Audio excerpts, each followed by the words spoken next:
Buenos días. El día de hoy nos toca ver documentación necesaria para la implementación de la norma ISO 9001. El temario que vamos a ver es el siguiente: documentación mínima exigida por ISO 9001, manual de calidad, política de calidad, procedimientos documentados obligatorios, documentación adicional, registros requeridos, interpretación y aplicación práctica del sistema de gestión de calidad ISO 9001. Veamos el primer punto: documentación mínima exigida por ISO 9001.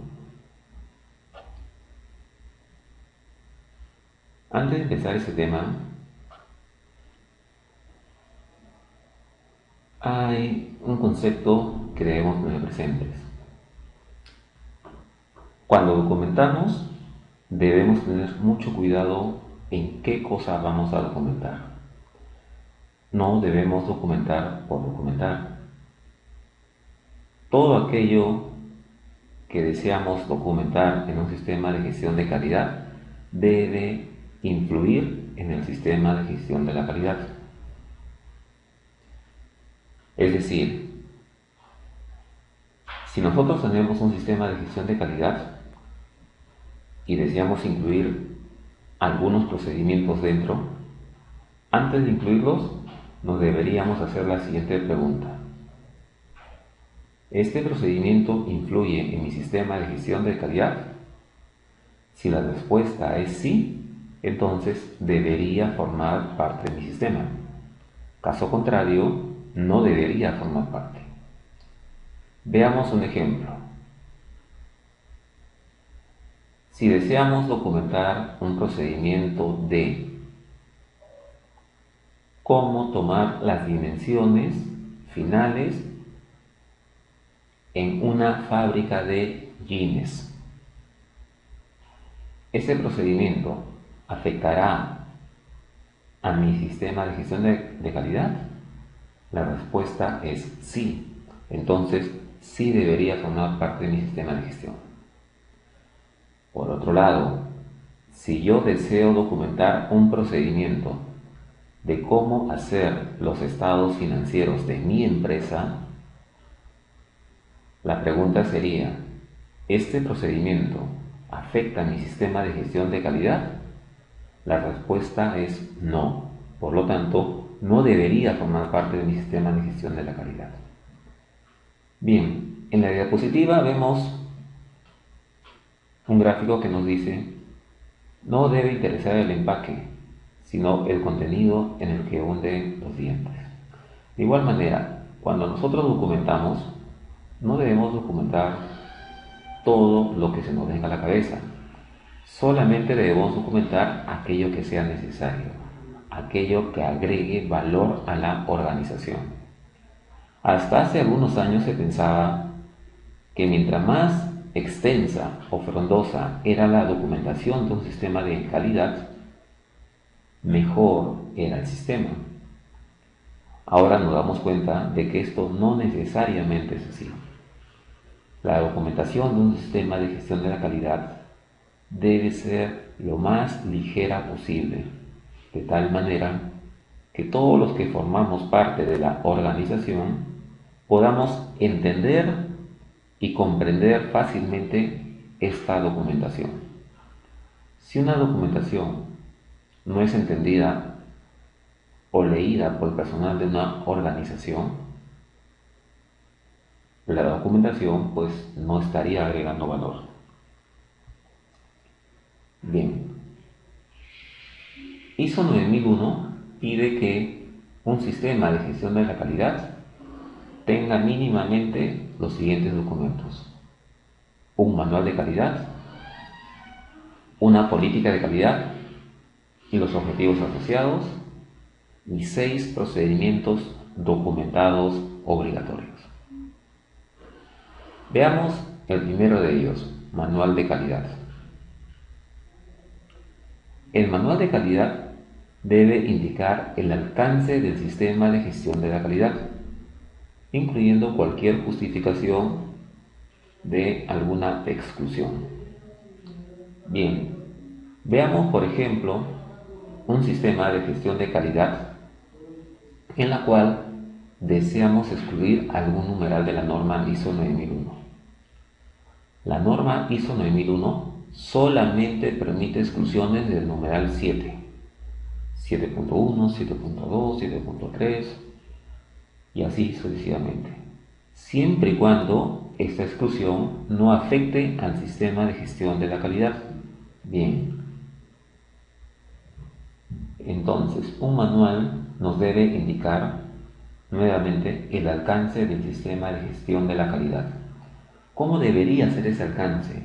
¿Cómo deberíamos enunciarlo?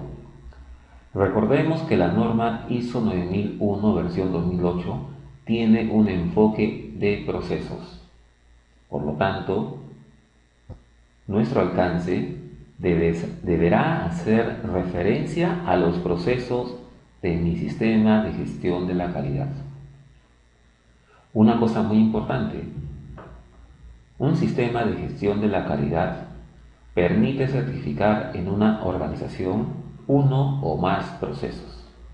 Es decir, yo puedo certificar en mi empresa el proceso comercial o puedo certificar el proceso de almacenes o el proceso de producción o el proceso de gestión de calidad.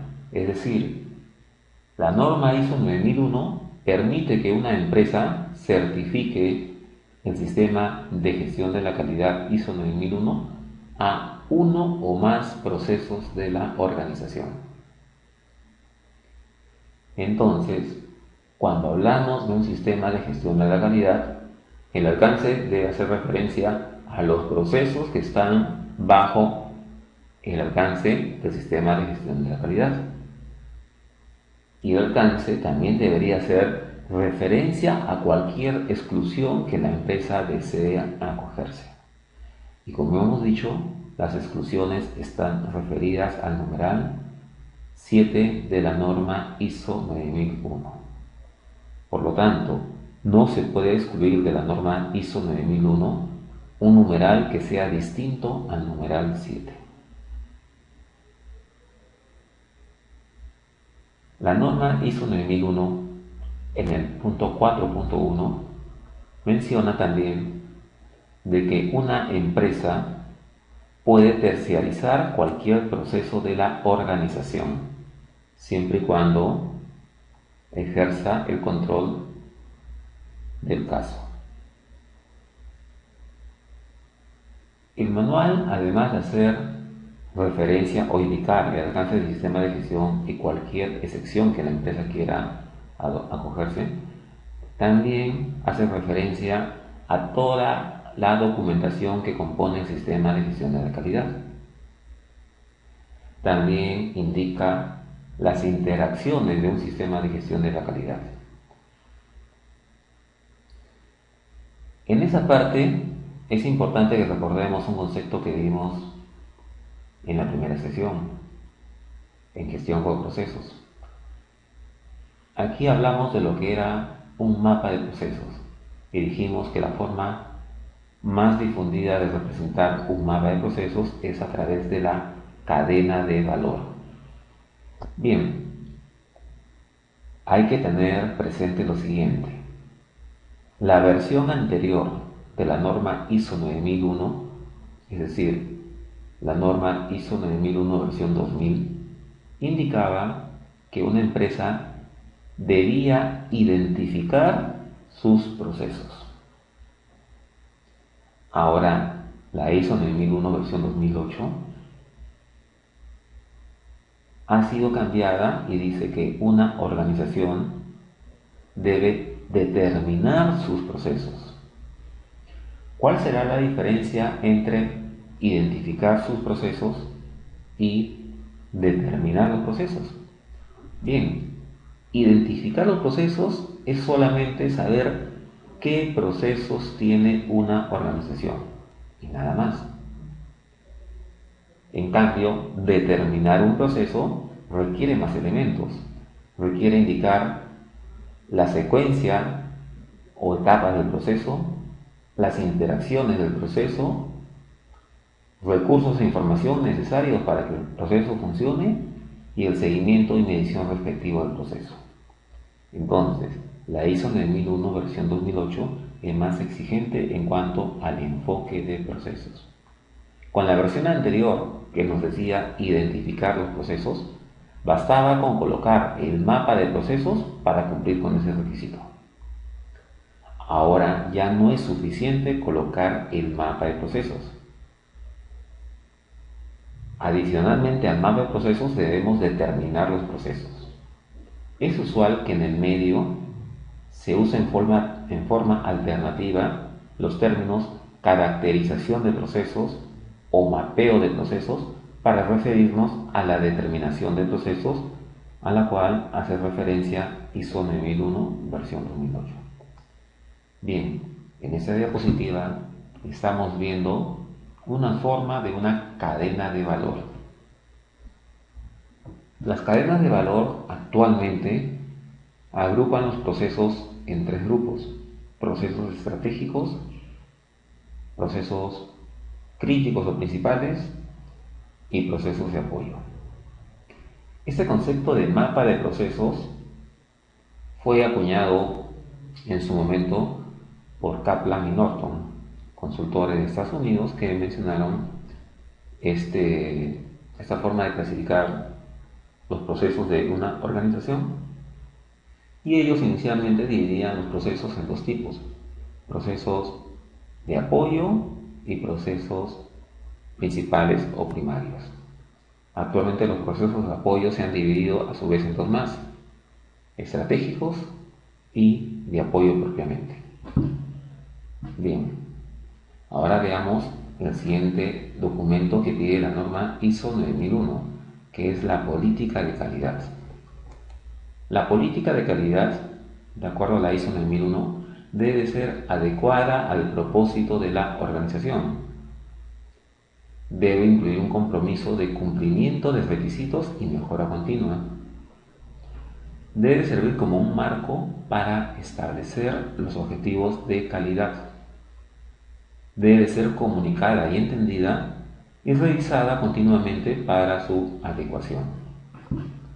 Veamos el primero de ellos: que la política sea adecuada al propósito de la organización. ¿Cómo podemos lograr que una política sea adecuada al propósito de una organización? Bien, según algunos auditores, la forma en la que una organización puede asegurar que su política sea adecuada es indicando en la política el giro del negocio de la organización.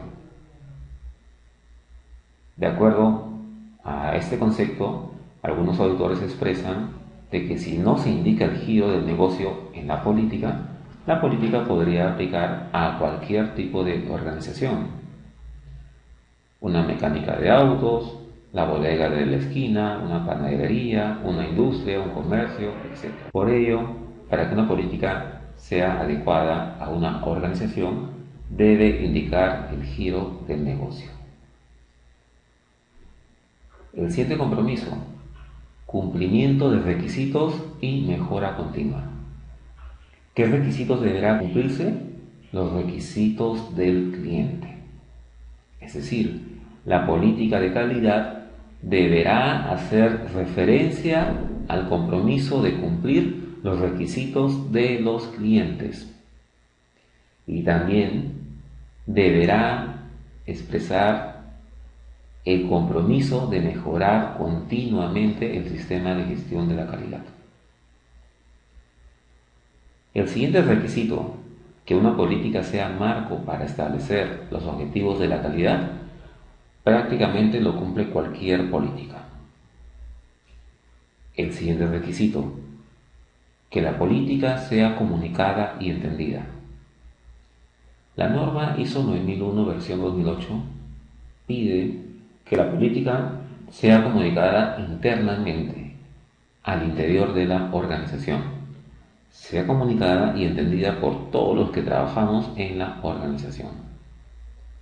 Y finalmente, el último requisito: que la política sea revisada continuamente para asegurarnos su adecuación a los cambios que pueda sufrir la empresa. Usualmente la revisión de la política se hace en la revisión por la dirección. Como vimos en la sesión anterior, ISO 9001 pide que toda organización revise periódicamente su sistema en una reunión llamada revisión por la dirección. En la práctica, la revisión por la dirección se debe hacer por lo menos una vez al año. De ahí hacia adelante, las organizaciones, si desean, pueden hacerlo 2, 3 o más veces al año. Pueden tener varias reuniones y en cada reunión revisar parte de la documentación en forma parcial. Es decir, hay diferentes formas de llevar a cabo la revisión por la dirección. Es justamente en esta revisión por la dirección que también se analiza la política de calidad para verificar si sigue siendo apropiada para los cambios que pueda haber sufrido la organización. También las organizaciones deben definir sus objetivos de calidad. Recordemos que un sistema de gestión de la calidad tiene dos características principales. Una es la satisfacción al cliente o del cliente y la otra es la mejora continua.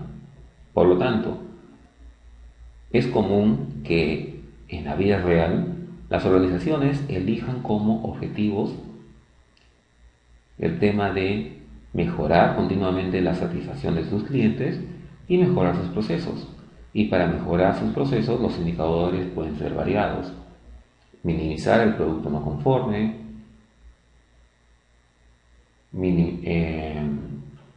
aumentar o controlar mejor los procesos internos, minimizar diferencia de stock de almacenes, comprar oportunamente con la calidad deseada, etc. Entonces los objetivos de calidad dentro de una organización pueden ser variados. Depende de la utilidad que tenga de ello la organización. Veamos algunos ejemplos de políticas de calidad. Aquí estamos viendo una política de calidad de IPH Logistic. La política dice: prestar servicios de carga nacional e internacional especializada dentro del marco legal para satisfacer permanentemente las necesidades del cliente mediante el cumplimiento de sus requisitos, orientando nuestros recursos humanos y físicos en pro del mejoramiento continuo de los procesos y por ende la eficacia del sistema de gestión de calidad. Analicemos si esta política cumple los requisitos que pide ISO 9001.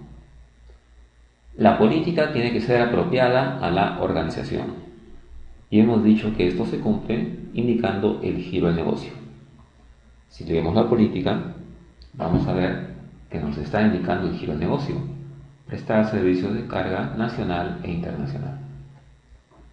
Adicionalmente, la política debe incluir un compromiso de cumplimiento de los requisitos del cliente. Y leemos en la política que la organización busca satisfacer permanentemente las necesidades del cliente mediante el cumplimiento de sus requisitos. La otra cosa que pide ISO 9000 es un compromiso de mejora continua. Si seguimos leyendo, dice: orientando nuestros recursos humanos y físicos en pro del mejoramiento continuo de los procesos.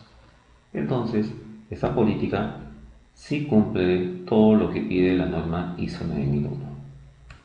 Veamos otro ejemplo. Esa política es de Tecnoquímica.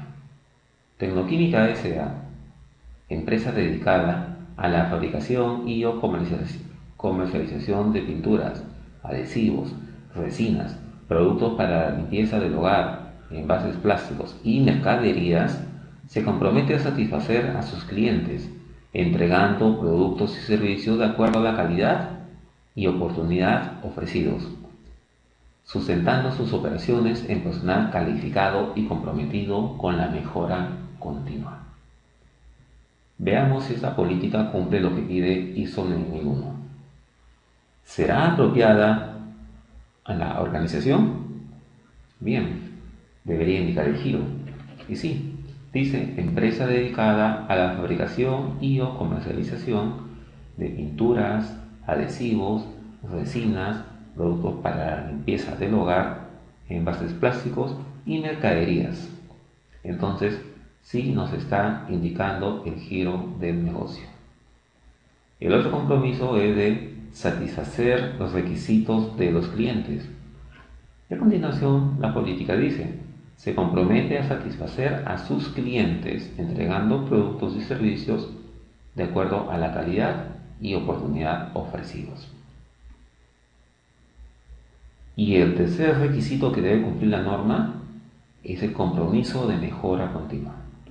Si continuamos leyendo, la política dice, sustentando sus operaciones en personal calificado y comprometido con la mejora continua. Bien, esta política entonces sí cumple lo que pide ISO 9001. Y veamos un tercer ejemplo. Política de calidad de SUNAT.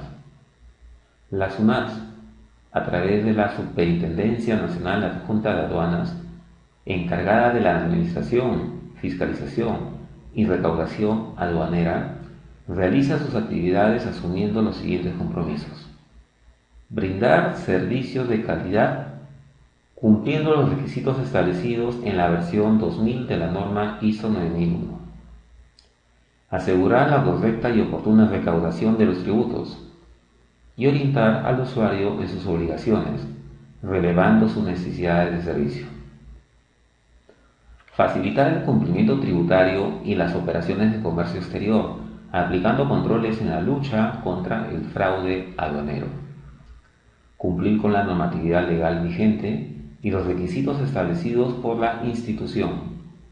Promover la mejora de la eficacia de su sistema de gestión de la calidad.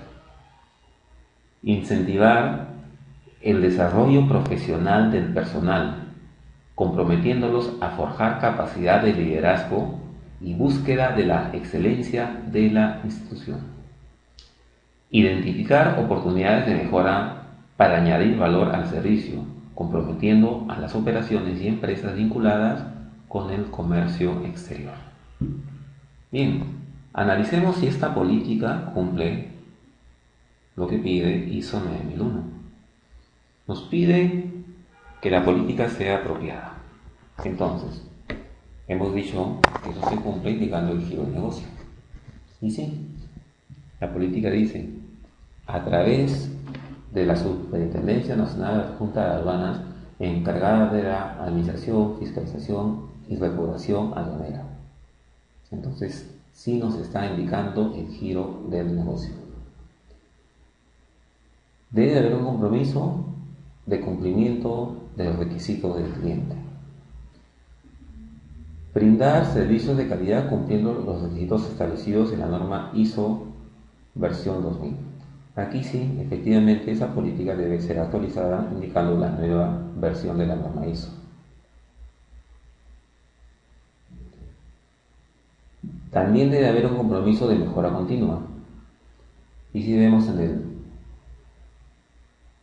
el párrafo penúltimo, indica promover la mejora de la eficacia de sus sistemas de gestión de la calidad. Con esto cumplimos el compromiso de mejora continua. Bien, ahora que hemos visto cuáles son los requisitos que debe cumplir la política y hemos visto algunos ejemplos de políticas y cómo lo cumplen ellos, vamos a ver ahora el tema de procedimientos documentados obligatorios que nos pide ISO 9001 versión 2008. La norma ISO 9001 nos pide 6 procedimientos documentados obligatorios, que son control de documentos, control de registros, procedimiento de auditoría interna, procedimiento de producto no conforme, procedimiento de acciones correctivas y procedimiento de acciones preventivas. Aquí debemos mencionar lo siguiente. La norma ISO 9001 entiende por documentado cuando un procedimiento se ha documentado en forma física o electrónica y se encuentra en funcionamiento, es decir, implementado en la organización. Todo esto entiende la norma ISO por el término documentado. Para efectos de esta clase, vamos a tomar solamente el concepto de documentado, sea en forma física o electrónica. La implementación se verá cuando una empresa implemente un sistema de gestión de la calidad. Bien, veamos el primero de ellos, procedimiento de control de documentos. Esto lo pide ISO 9001 en el numeral 4.2.3. Y aquí pide que la empresa debe tener procedimientos documentados que permitan definir los mecanismos de cómo aprobar los documentos antes de su emisión. Es decir, ¿quién aprueba un documento? ¿El gerente general? ¿El gerente de área? ¿El jefe del sistema de gestión de calidad? ¿Otra persona? Es decir, ese procedimiento debería indicar quién es el responsable de aprobar los diferentes documentos que una organización implementa. El procedimiento de control de documentos también debe indicar cómo la empresa va a realizar la revisión y actualización de sus documentos. Es decir, los documentos, una vez que han sido aprobados, no van a perdurar en el tiempo. Los documentos sufren modificaciones y estas modificaciones se llaman actualizaciones. Entonces la empresa debe definir los mecanismos de cómo se van a realizar esas revisiones y actualizaciones respectivas. ¿Quién lo va a hacer? ¿Cómo lo va a hacer? También este procedimiento de control de documentos debe indicar cómo la empresa va a identificar los cambios que realice sobre un documento existente y cómo va a controlar las versiones vigentes. Esto usualmente las empresas lo hacen de diferentes maneras. Referente al control de cambios, algunas empresas optan por colocar todo cambio en negrita, otras en negrita y cursiva. Algunas empresas indican los cambios en una sección que se llama justamente cambios realizados. Otras empresas podrán colocar su control de cambios en la carátula del procedimiento. Es decir, hay diferentes maneras de realizar el control de cambios. Lo que pide la norma ISO 9001 es que la organización sea capaz de identificar qué cambios se han realizado en un documento respecto a la versión anterior. También la norma pide que la empresa pueda identificar cuál es la versión vigente. Si una empresa maneja todos sus documentos en versión electrónica, será sencillo poder controlar las versiones vigentes. El procedimiento de control de documentos en este caso dirá que solamente serán vigentes los documentos que se encuentran en el sistema de la empresa. Si la empresa decide manejar también documentos impresos, entonces la forma de controlar que los documentos impresos sean de la versión vigente es a través de un documento llamado lista maestra de documentos. Una lista maestra de documentos no es otra cosa que un listado de documentos de la empresa en la cual se indica el código del documento, el título del documento y la versión actualmente vigente, versión 3, 2, 5, etc. También la norma me pide que el procedimiento de control de documentos permita que los documentos se encuentren legibles y fácilmente identificables. Bueno, si los documentos están en formato electrónico, se cumple fácilmente esto. Si los documentos están en formato físico, las organizaciones deben asegurarse de que los documentos se encuentran disponibles en los sitios de trabajo y protegidos para que se evite cualquier deterioro de los mismos, de tal manera que podamos asegurar que permanezcan legibles. También se debe indicar en ese procedimiento cómo la empresa va a controlar los documentos de origen externo. Para entender esto, debemos pensar qué entendemos por un documento de origen externo. A ver, un documento de origen externo es todo documento que es generado fuera de la organización. Por ejemplo, una norma técnica es un ejemplo clásico de documento de origen externo. Las leyes también es un ejemplo de documento externo.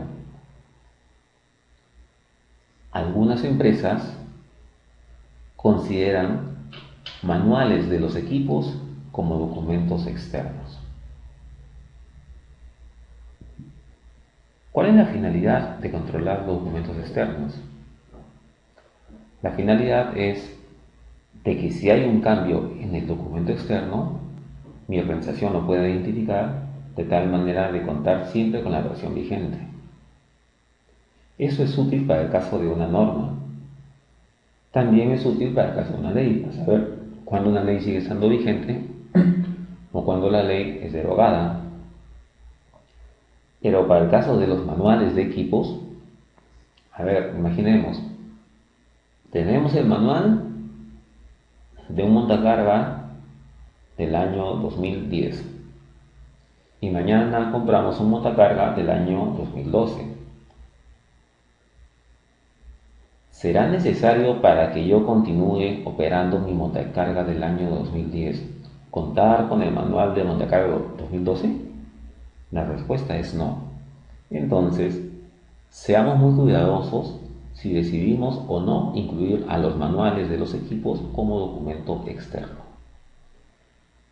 Bien, la norma no dice que es un documento externo. Depende de las organizaciones identificar cuáles serán sus documentos externos. Aquí hay que tener cuidado con lo siguiente. ISO 9001 diferencia entre un documento y un registro.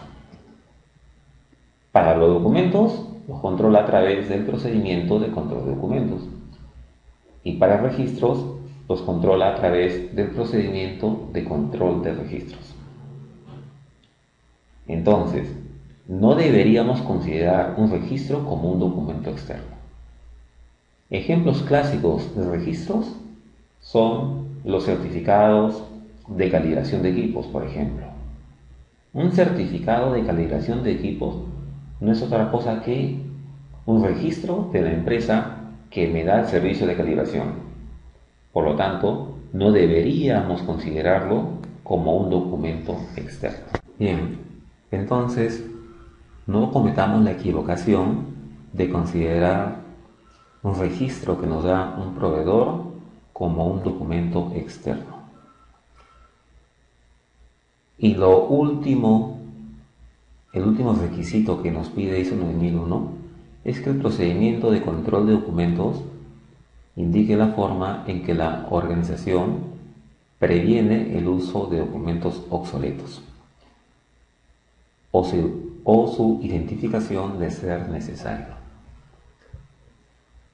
Cuando una empresa maneja documentación, sea electrónica o física, y periódicamente actualiza esta documentación, va generando documentos obsoletos. Si son documentación manejada en formato electrónico, usualmente los documentos que se actualizan se guardan en la carpeta de documentos vigentes y aquellos que ya son versiones anteriores se guardan en una carpeta de obsoletos. Si son documentos físicos, usualmente las organizaciones destruyen las versiones anteriores. Algunas deciden guardar un ejemplar como historia, en la cual le ponen un sello que dice claramente documento obsoleto. Bien, cada empresa define cómo va a controlar sus documentos obsoletos. La norma no dice la forma. La empresa define el mecanismo a usar para controlar sus documentos obsoletos.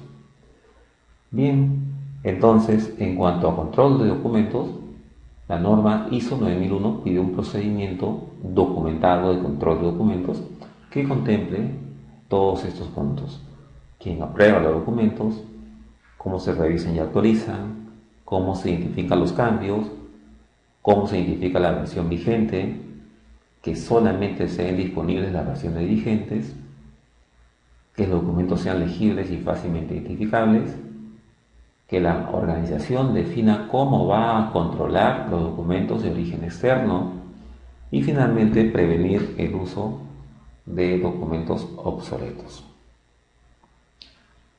Un ejemplo de un procedimiento. En este ejemplo, en este recuadro superior izquierdo se colocará el logo de la organización. En el recuadro superior derecho se colocará el código del procedimiento. En este caso tenemos el título del procedimiento que dice Procedimiento para el control de los documentos del sistema de calidad.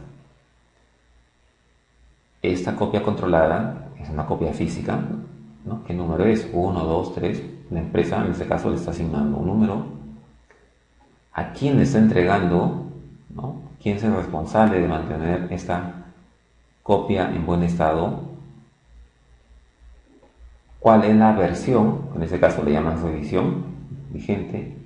¿En qué fecha se dio esta revisión? ¿Cuántas páginas tiene el documento?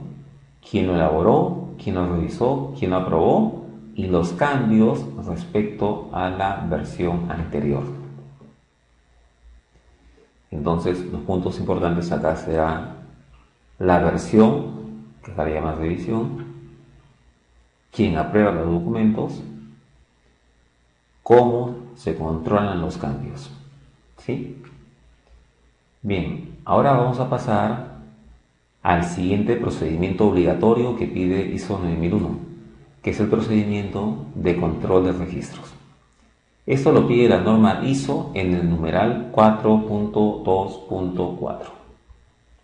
Aquí me pide que las organizaciones deben documentar un procedimiento que permita identificar, almacenar, proteger, recuperar, retener y dar disposición final a los registros.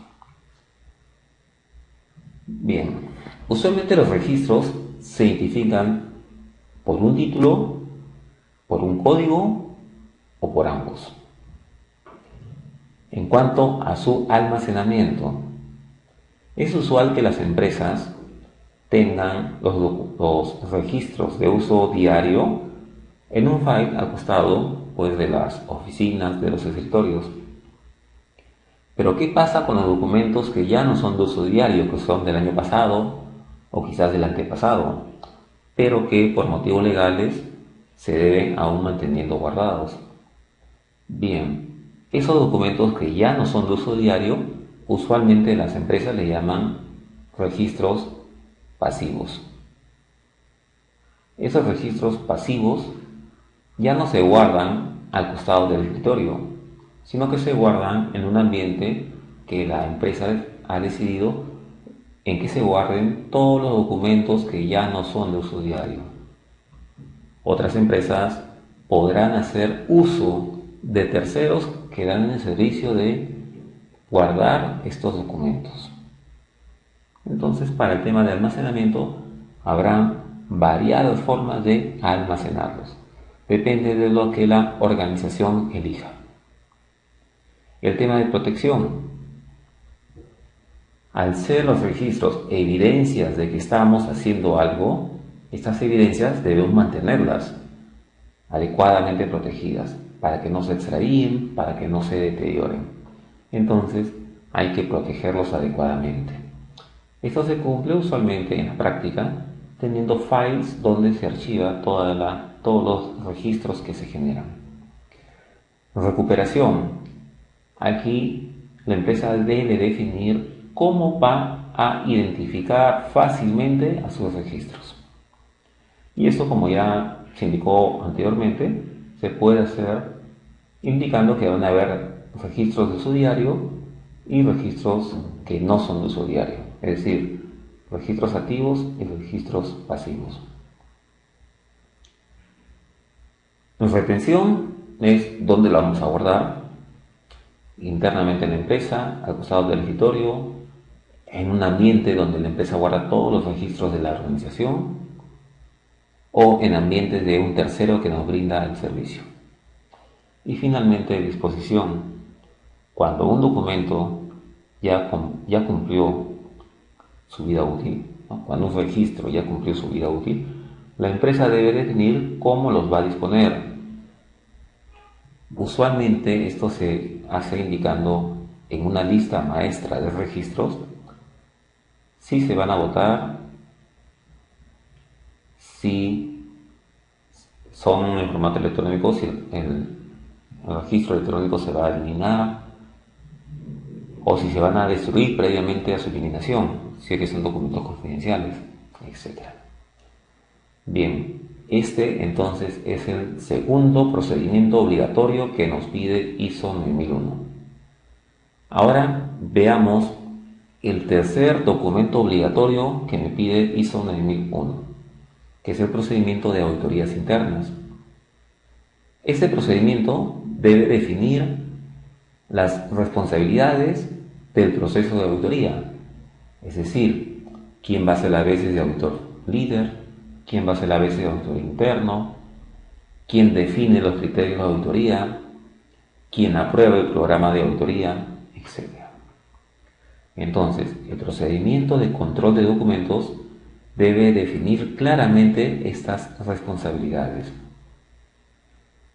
También debe definir cuáles van a ser los criterios de auditoría a usar. Aquí debemos tener claro qué cosa es un criterio de auditoría. Un criterio de auditoría es todo documento que nos dice cómo funciona un sistema de gestión de la calidad. Bajo este concepto, la norma ISO 9001 es un criterio de auditoría. El manual de calidad de la empresa es otro criterio de auditoría. La política de una empresa también es un criterio de auditoría. Los 6 procedimientos documentados obligatorios de calidad también pueden ser documentos de auditoría, criterios de auditoría. Entonces, los criterios de auditoría es toda aquella documentación en la cual se define cómo va a funcionar mi sistema de gestión de la calidad. Sobre este punto, entonces, el procedimiento de auditorías internas debe indicar quién va a definir estos documentos, es decir, quién va a definir estos criterios de auditoría. También el procedimiento debe definir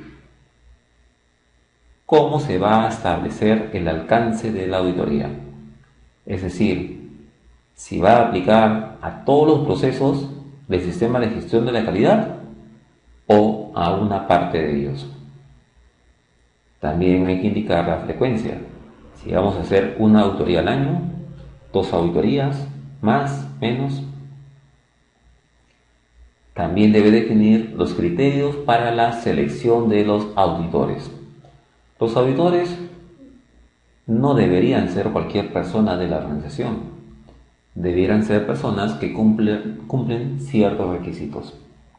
En la práctica, las organizaciones indican como requisitos que la persona que va a ser auditor de la organización haya aprobado Por ejemplo, un curso de auditor interno. Otras empresas dirán que adicional al curso de auditor interno, aquella persona que va a ser auditor de la empresa, además del curso, tenga un año de experiencia en la empresa.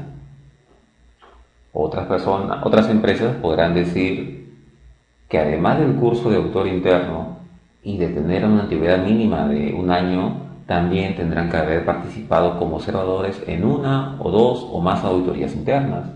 Es decir, cada empresa debe definir cuáles van a ser las competencias para el auditor. La norma ISO no lo dice. Depende de la organización definir qué competencias va a solicitar a sus auditores internos. El otro punto que debe contemplar el procedimiento de auditorías internas es el referido a cómo se van a generar y establecer los registros. Un registro podría ser el informe de auditoría interna, otro registro podrá ser el checklist que se usó durante la auditoría. También podrán ser las acciones correctivas o preventivas que derivan de la auditoría interna, etc. Entonces, los registros pueden ser variados. La organización debe identificar qué registros va a generar, quién los va a generar y cómo se van a tramitar. Y finalmente, informar los resultados. Usualmente el informe de auditoría va al cliente de la auditoría, que en este caso es la misma organización. Se le emite un informe que va dirigido al gerente general, al coordinador del sistema de gestión. Otras empresas quizás en forma adicional también se lo mandan a cada jefe o gerente de área, etc.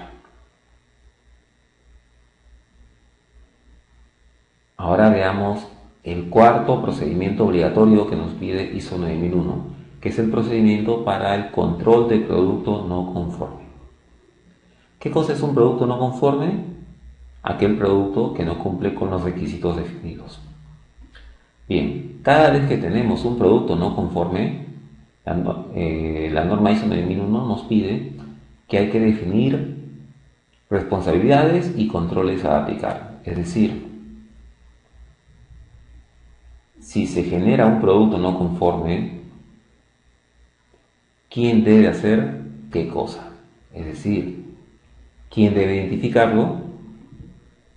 ¿Quién debe definir qué acción tomar? Separarlo, mandarlo a destruir, etc. También este procedimiento nos pide que hay que identificar claramente el producto no conforme. Esto usualmente se hace rotulando, colocándole un sticker de color rojo, etc., indicando el estado del producto, ¿no? Estado no conforme. También ese procedimiento debe indicar qué acciones se van a tomar para eliminar la no conformidad. Es decir, qué debo hacer para ya no continuar fabricando producto no conforme. También se debe definir las autorizaciones para el uso, liberación o aceptación, así como quién debe definirlo. Es decir, si yo tengo un producto no conforme, quizás ese producto no conforme se puede usar sin ningún problema, siempre y cuando alguien lo autorice. Veamos ejemplo de un producto no conforme que sí se puede usar. Imaginemos una empresa que fabrica tubos plásticos para el transporte de agua y desagüe.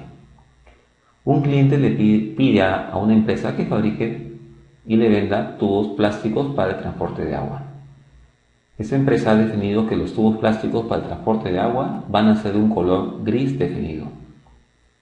Se hace la producción y cuando salen los tubos cumplen todos los requisitos físicos, dimensionales, pero sin embargo el tono de gris no era el definido inicialmente. Evidentemente estamos ante una no conformidad. Una no conformidad por defectos atributivos, es decir, defectos visuales. Pero ¿el color imposibilita de que el tubo cumpla su función? Definitivamente que no. Pero alguien en la organización tiene que autorizar que ese tubo fabricado de un color que no es el estándar se pueda entregar al cliente. Entonces, cuando tenemos un producto no conforme, dependiendo del grado y tipo de no conformidad, ese producto se podrá usar o no se podrá usar. Si se puede usar, alguien lo tiene que liberar, alguien lo tiene que autorizar para su uso. Si no se puede usar, alguien tiene que autorizar que ese producto se destruya o se elimine. También la norma ISO 9001 pide que ese procedimiento de producto no conforme impida el uso previsto originalmente. Ello en caso la no conformidad no permita su uso en forma normal. Y también ese procedimiento pide de que la organización implemente acciones, inclusive si el producto no conforme ya fue entregado al cliente. Y esto no indica que debemos esperar a que el cliente se queje para tomar acción. Si nosotros detectamos que hemos entregado un producto no conforme y el cliente no se ha dado cuenta de ello, nosotros como organización deberíamos tener establecido qué acciones a tomar en estos casos. Quizás acercarnos con el cliente y pedirle que debamos hacer un cambio de su producto por qué motivos, o quizás si es un defecto que no afecta la funcionalidad del producto, dejar que continúe en uso por el cliente. Bien, dependiendo entonces del defecto del producto no conforme, se podrá tomar una u otra acción cuando el producto ya fue entregado al cliente. Veamos ahora el quinto procedimiento obligatorio que nos pide ISO 9001, que es el procedimiento de acciones correctivas. La norma ISO 9001 pide que la empresa tenga uno o más procedimientos que permitan revisar las no conformidades, incluyendo las quejas de los clientes. Como ya hemos dicho, una no conformidad es un incumplimiento de cualquier requisito. Este procedimiento deberá definir cómo se van a analizar las causas de la no conformidad, es decir, quién, o inclusive, si lo desea la empresa, indicar una o más metodologías a usar para hacer el análisis de causas. Ese procedimiento también debe indicar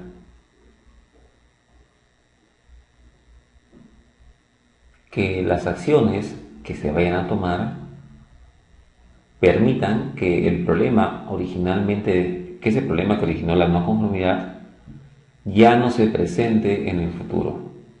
Es decir, que si yo tengo un producto no conforme el día de hoy por una falla determinada, el día de mañana esa falla ya no se vuelva a dar. Eso quiere decir tomar las acciones correctivas del caso. Es decir, ¿qué hacemos nosotros para que el producto, la causa que hizo que salga un producto no conforme el día de hoy, ya el día de mañana ya no se manifieste? También hay que determinar, por lo tanto, hay que determinar e implementar acciones. En la práctica es útil, es recomendable definir un tiempo para estas acciones, cuándo se van a hacer y quién las va a hacer. Por ejemplo, si se dice que se va a hacer una capacitación en el uso de tal máquina, ¿quién va a hacer la capacitación y cuándo? El procedimiento de acciones correctivas también pide que la organización registre los resultados obtenidos de las acciones correctivas. Y esto usualmente se hace a través de un formato de acciones correctivas, en la cual se señalan todas las etapas. Se describe el problema, se indica cuál es el análisis de causa raíz, se toman las acciones para evitar su repetición, se asignan responsables y fechas en el tiempo. Y finalmente, el procedimiento de acción correctiva debe indicar el medio o la forma en la cual la organización va a verificar la eficacia de las acciones tomadas. ¿Cuándo una acción correctiva se dice que es eficaz? Cuando el problema que la originó ya no se volvió a presentar en el tiempo.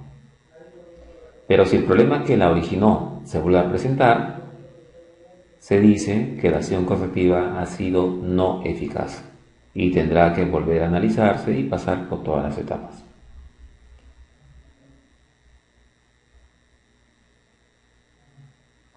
Entonces, el quinto procedimiento que nos pide ISO 9001 es el procedimiento de acciones correctivas. Y el sexto procedimiento que me pide ISO 9001 en forma obligatoria es el procedimiento de acciones preventivas. Este procedimiento de acciones preventivas me debe permitir reducir las no conformidades potenciales, es decir, todo aquello que potencialmente podría fallar, pero que no necesariamente está fallando hoy día. También pide que se haga un análisis de causas, se tome las acciones respectivas del caso, se registren las etapas que está pasando la acción preventiva y se evalúe su eficacia. Bien, entonces hemos visto los 6 procedimientos obligatorios que nos pide ISO 9001. Hasta el momento hemos visto que ISO 9001 nos pide una política de calidad, nos pide un manual de calidad y también nos pide 6 procedimientos documentados obligatorios. ¿Qué documentación adicional a esta que ya hemos visto nos pide ISO 9001? ISO 9001 también nos pide que se documente las responsabilidades y autoridades del sistema de gestión de la calidad, que se mantengan registros de la revisión por la dirección, que se mantengan registros que evidencien la competencia del personal, que se tengan procedimientos para determinar los requisitos relacionados con el producto, que se tengan procedimientos para realizar el diseño y desarrollo, para el proceso de compras y para el control de la producción y prestación del servicio. Veamos cada uno de ellos. Autoridad y responsabilidad. Para que un sistema de gestión de la calidad funcione, es necesario que la organización defina quién va a ser el responsable general del sistema. Ese responsable general del sistema usualmente es el representante de la dirección. Y así como va a ser responsable de implementar el sistema, también deberá tener algunas autorizaciones en cuanto a autoridad. Es decir, quiénes van a depender de ese representante de dirección para que el representante le pueda dar directivas que cumplan ellos.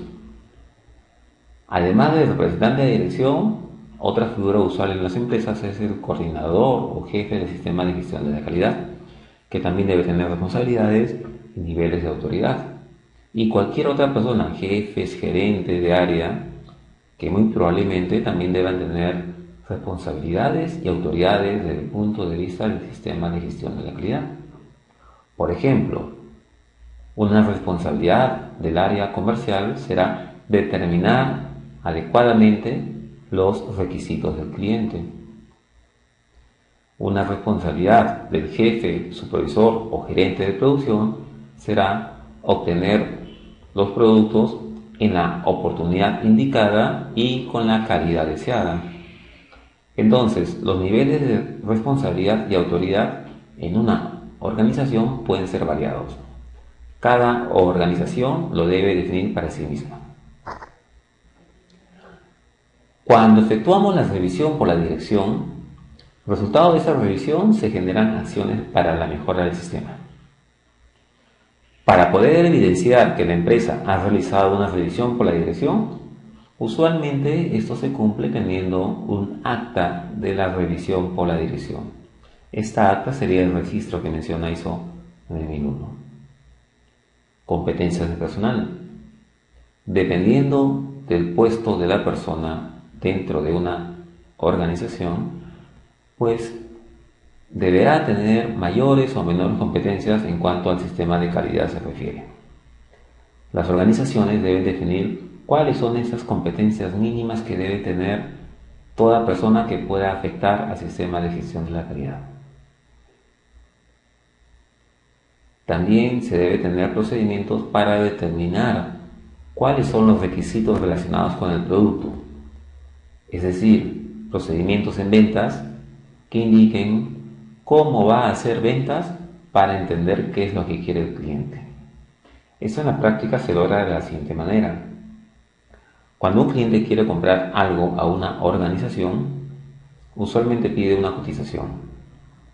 En esa cotización, el fabricante o proveedor, además del precio, indica las características técnicas e inclusive bajo qué norma ha sido fabricado. El cliente recibe la cotización, ve el precio y analiza la información referente a la norma que cumple o criterios tomados durante su fabricación o características que tiene el producto. Si esto se ajusta a lo que él desea, pues nos colocará una orden de compra.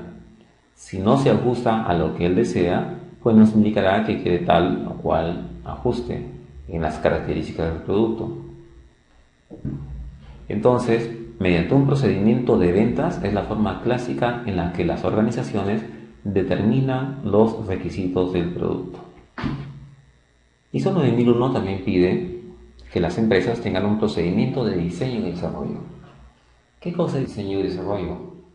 Como vimos en la sesión 2, cada vez que una empresa va a fabricar un nuevo producto, es necesario que ese nuevo producto pase por una serie de etapas, de tal manera de asegurar que el producto va a corresponder a lo deseado. Es decir, que va a ser usado en la finalidad pretendida y que no va a tener las fallas del caso.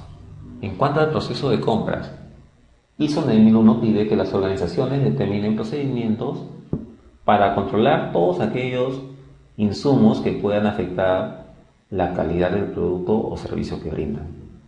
Esto usualmente las organizaciones lo cumplen teniendo un procedimiento de compras, el cual va de la mano con un procedimiento de evaluación de proveedores. Esta evaluación de proveedores usualmente las empresas lo hacen de dos maneras. Solicitan a un tercero, una empresa certificadora quizás, que evalúe a sus potenciales proveedores, o otras empresas mandan un checklist a su potencial proveedor preguntando cosas tales como si la empresa tiene un sistema de gestión de la calidad, si tiene personal capacitado, si cuenta con instrumentos calibrados y o verificados, si atiende y gestiona las quejas de los clientes, además de las preguntas clásicas tales como contacto, facilidades de pago, etc. Y finalmente, control de la producción y prestación del servicio. En lo que es control de la producción y prestación del servicio, las organizaciones tienen que saber cómo van a controlar su proceso productivo.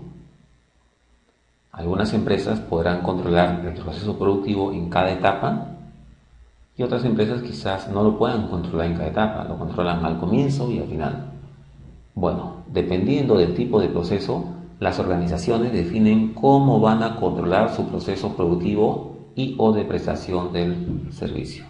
Bien, ahora veamos cada uno de estos puntos en forma más detallada. Responsabilidad y autoridad. ISO 9001 pide que las organizaciones definan y comuniquen las responsabilidades y autoridades del sistema de gestión. Esto usualmente se cumple entregando a cada persona las funciones de su puesto de trabajo. Recordemos que las empresas usualmente tienen o manejan un documento llamado el MOF, Manual de Organización y Funciones, en la cual están todos los puestos de la organización y cuáles son sus funciones dentro de la empresa, además de sus competencias. Entonces, comunicando estos MOF a las personas en una organización, podemos cumplir ese requisito de definir y comunicar responsabilidades y autoridad.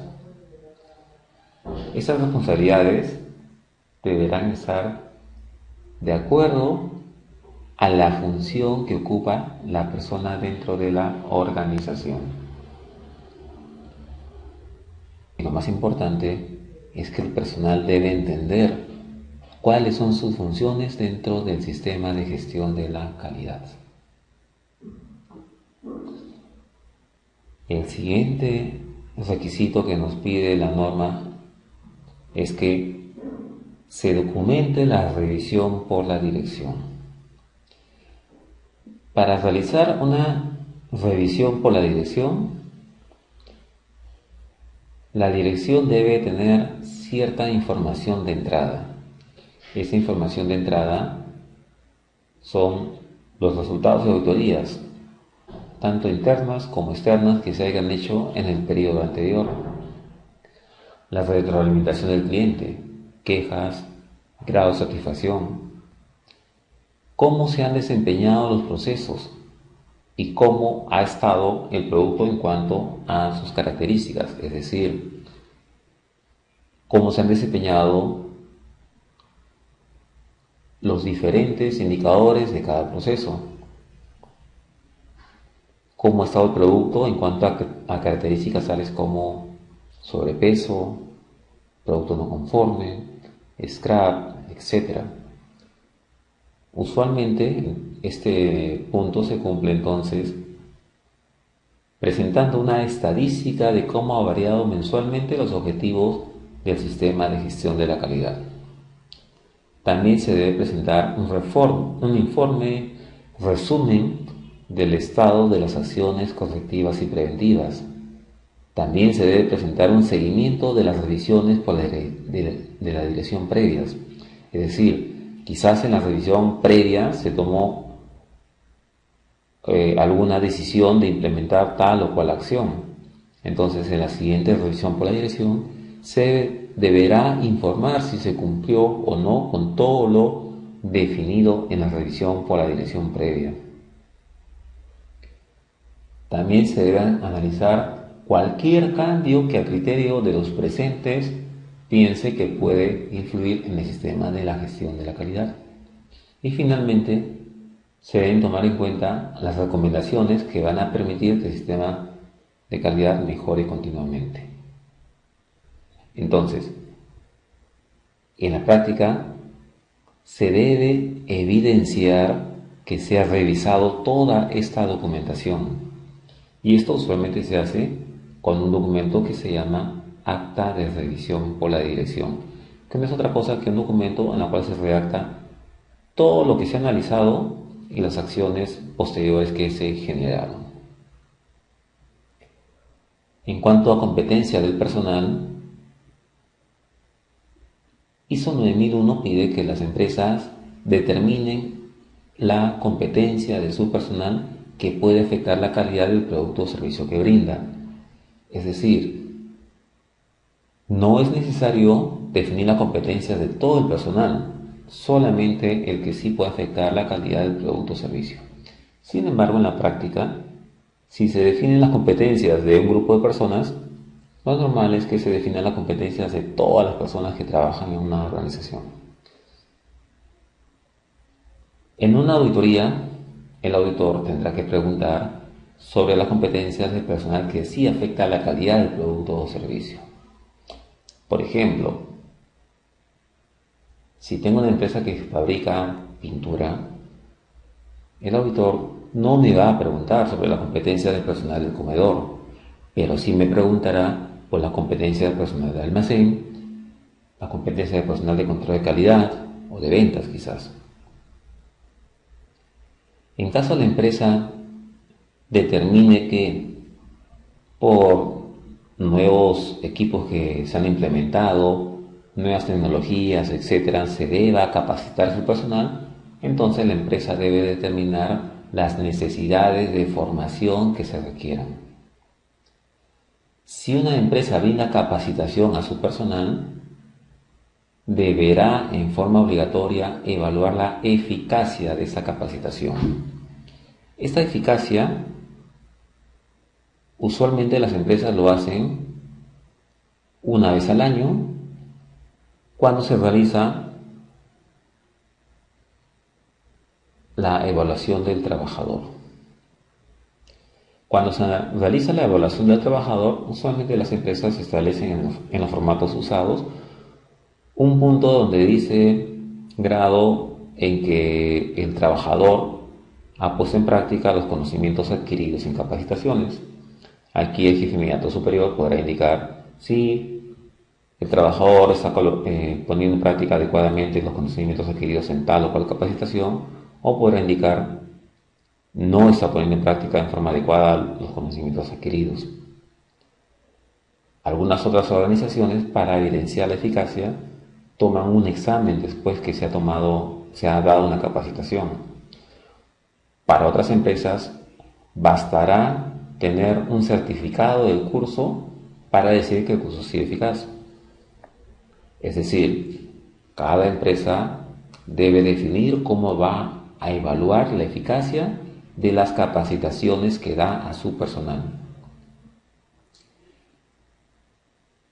El personal debe ser también consciente de cómo sus labores pueden afectar al sistema de gestión de la calidad. Y esto se logra a través de charlas de capacitación. Y finalmente, las organizaciones deben tener registros de la educación, formación, habilidades y experiencia. La norma ISO 9001 define la competencia como la combinación de estos 4 factores: educación, formación, habilidades y experiencia. O puede definir todos o una combinación de ellos. Pero lo que sí debe quedar claro es que la competencia se define en base a estos 4 factores. El siguiente punto que nos piden documentar es la determinación de los requisitos relacionados con el producto. Es decir, cómo la empresa determina qué es lo que quiere el cliente. Y esto, como lo dijimos en su momento, usualmente se logra a través de un procedimiento de ventas. En ese procedimiento de ventas se define cómo el equipo de ventas de la empresa va a hacer saber a nuestros potenciales clientes que estamos en condiciones o no de cumplir sus requisitos. Y esto se complementa con las cotizaciones que se puedan dar, y finalmente, cuando un cliente coloca a una empresa su orden de compra, es una evidencia que ya se puso de acuerdo con su proveedor sobre los requisitos que él deseaba satisfacer. En otros casos, van a haber algunos requisitos que el cliente no los pide, pero que es obvio que se tengan que dar. Por ejemplo, una persona adquiere un electrodoméstico en una cadena de tiendas. El cliente va a definir algunos requisitos tales como día de entrega y producto a comprar, el cual se entiende que va a ir adecuadamente embalado. Pero el cliente no va a definir cosas tales como que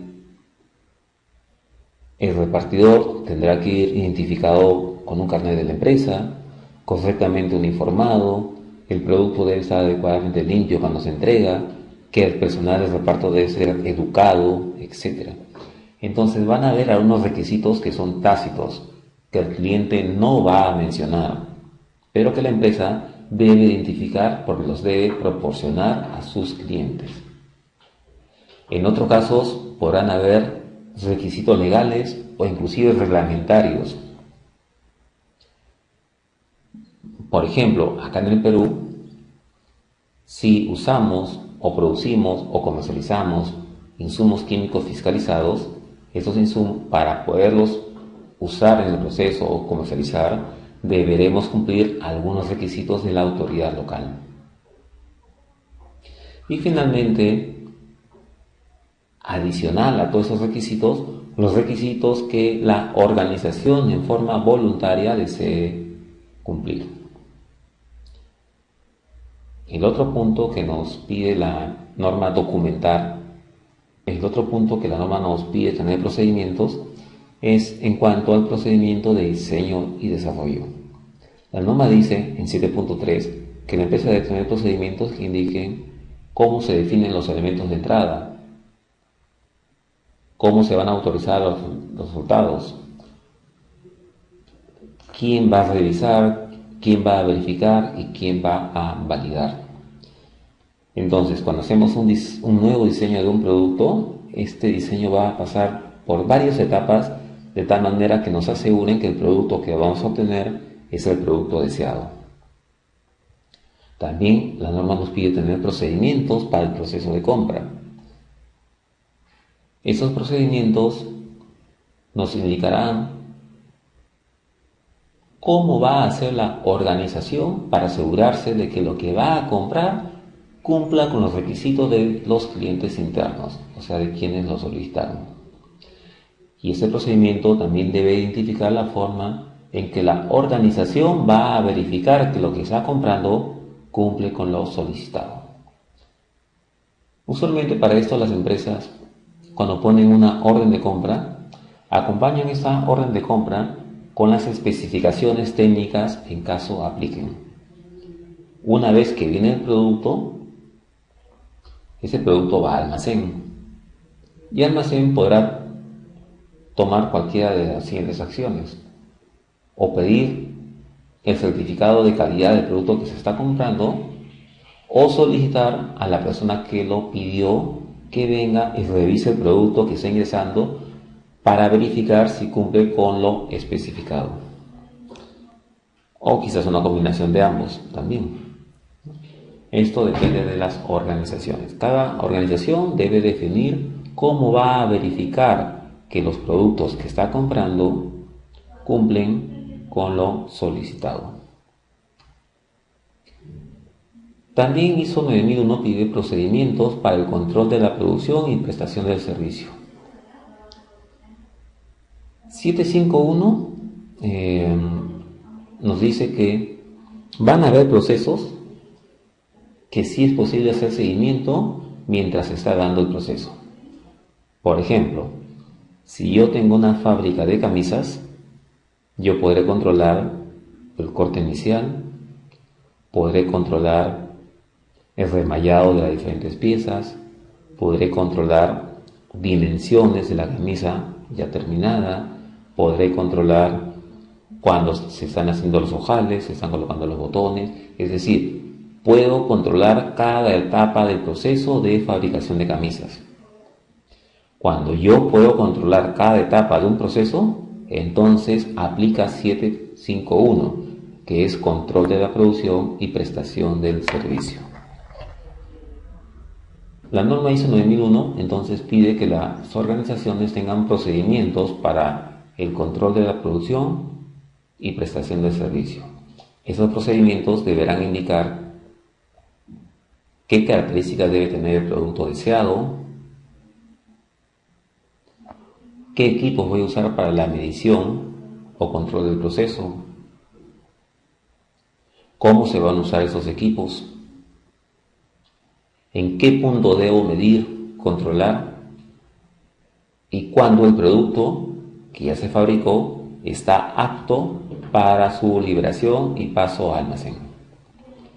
Usualmente quien da el visto bueno para que un producto pase a almacén es el área de control de calidad de una organización. Cuando una empresa no puede controlar un producto en cada etapa, tiene que hacer uso de 752, que es validación del proceso o servicio. Veamos cuándo aplica 752 y no 751. Supongamos que nosotros tenemos o trabajamos en una empresa de cirugía estética. Trabajamos en una clínica de cirugía estética. Cuando se da a cabo una operación, no es posible seguir la operación en cada etapa. Porque si no, imaginémonos la siguiente figura. Estamos operando y a los 5 minutos le decimos al cirujano: doctor, un momento, quiero medir la longitud del corte que ha hecho. Ya, ahora continúe. Y después: doctor, un momento, quiero ver si el largo de las puntadas que está dando está de acuerdo a lo definido. Y cosas de ese tipo. En una operación definitivamente no vamos a molestar al médico mientras está operando. Entonces, ¿cómo nos podemos asegurar que la operación sí se va a dar de acuerdo a lo deseado? Esto las organizaciones lo hacen de la siguiente manera: controlando todos aquellos elementos de entrada que puedan influir durante la prestación de la producción o del servicio. Para el caso de la cirugía estética, tendré que controlar si el médico es competente, es decir, si tiene un título de médico cirujano, si tiene tantos años de experiencia, etc. Tendré que controlar si mis instalaciones son las adecuadas. Tendré que controlar si mis equipos se encuentran en buen estado. Tendré que controlar los niveles de iluminación. Es decir, tendré que controlar varios factores de tal manera que una vez que empiece la operación, se espera me den el resultado adecuado. Entonces, cuando un proceso no lo puedo controlar en el ínterin, se dice que aplica 752 validación. Pero si el proceso sí lo puedo controlar mientras se da, aplica 751, control de la producción y prestación del servicio. Si un proceso sí se puede medir, debemos aplicar 751. Si un proceso no se puede medir, deberemos aplicar 752. Entonces, la elección de 751 y 752 va a depender del tipo de proceso. Ahora veamos qué registros nos pide ISO 9001 que debemos generar. Nos pide registros para la validación de los procesos y prestación de servicio, 752. Nos pide registros para la identificación y trazabilidad de los productos, registros cuando tengamos propiedad del cliente, en caso aplique, registros para la calibración y verificación de instrumentos, registros para la conformidad de los productos, es decir, cuando Contracalidad los libera. Y usualmente también es útil manejar las listas maestras de documentos y la lista maestra de registros. Ahora veamos el último punto: interpretación y aplicación práctica del sistema de gestión de calidad ISO 9001. ¿Para qué implementamos un sistema de gestión de calidad? Porque tenemos cada día clientes más exigentes, porque tenemos necesidad de minimizar costos, quizás porque la competencia es mayor, porque queremos posicionarnos mejor en el mercado, porque queremos mejorar nuestros procesos, por un mayor prestigio, porque deseamos acceder a nuevos mercados o porque queremos mejorar continuamente. Entonces, las necesidades por las cuales vamos a implementar un sistema de gestión de la calidad pueden ser variadas. Hay una cosa interesante que no debemos perder de vista. Los sistemas de gestión de la calidad deben ayudar a una empresa no solo a mejorar la satisfacción del cliente y a mejorar sus procesos, sino que también deberían ayudar a las organizaciones a minimizar sus costos. Es usual cada día más que las empresas ahora determinen cuáles son los ahorros que les genera su sistema de gestión de la calidad. Porque a diferencia de hace algunos años en que se creía que los sistemas de gestión de la calidad solamente entorpecían las labores, creaban más documentación y hacían más difícil nuestro trabajo, ¿no?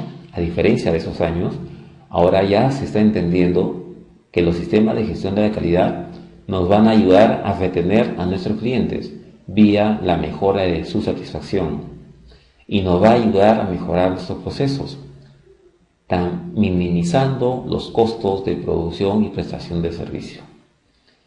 Es por ello que cada día es más común ver que las organizaciones son ingeniosas a la manera de determinar los posibles ahorros que les está generando su sistema de gestión de la calidad. Bien, ¿qué se requiere para implementar un sistema de gestión de la calidad? Lo primordial es el compromiso de la dirección. Si la gerencia de una empresa no está comprometida con el sistema de gestión de la calidad, es muy difícil que ese sistema funcione. La persona que esté a cargo del sistema va a tener que estar detrás de todo el mundo para que el sistema funcione de a pocos. Pero el sistema nunca va a funcionar adecuadamente y por lo tanto no va a dar el valor agregado que debería a la organización. Bien, además del compromiso de la dirección, también se requiere que la organización defina los recursos necesarios para que el sistema de gestión de la calidad funcione. Esos recursos podrán ser personal que se va a hacer cargo del sistema de gestión de la calidad, y también deberán ser recursos económicos. Pensemos, un sistema de gestión de la calidad va a requerir que sus instrumentos de medición sean verificados o calibrados, es decir, mandarlos a un tercero para que los verifique o calibre. Va a requerir que se den capacitaciones en temas de calidad. Va a requerir que se hagan auditorías de tercera parte a la empresa. Y pueden haber otros costos asociados a los sistemas de gestión de la calidad. Es decir, los sistemas de gestión de la calidad no funcionan gratuitamente. También tienen un costo asociado. Y la empresa debe ser consciente de proporcionar los recursos que requiere un sistema de gestión de la calidad. Y finalmente se requiere que la empresa tenga un enfoque de procesos. Como lo vimos en la primera sesión, ya el enfoque por áreas o enfoque funcional es un enfoque que cada vez se ve menos en las empresas. Actualmente las empresas saben de que no tienen islas en su interior. Es decir, las áreas no trabajan como islas, sino que las áreas están relacionadas unas a otras. Es decir, un enfoque de procesos.